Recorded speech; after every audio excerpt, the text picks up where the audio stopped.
You can add attachments, right fit, right price, right now. And right now we're replacing our teeth on our landscape tray. They come standard with a grade 50 steel tooth. You can buy an upgraded hardened tooth, kit of 16. So for the 96 you need 4, for 72 you need 3 of these. You will need to take your bars off to do this. So 9/16 wrench will remove your bolt that holds the bar to the frame, and then the 9/16 will also remove the bolts that hold the two halves together.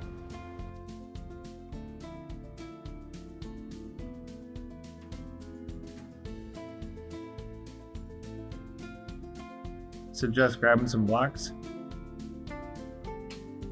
and then you'll flip the teeth over, facing down. Pull your bolts out. There's gonna be 3 on each set of bars.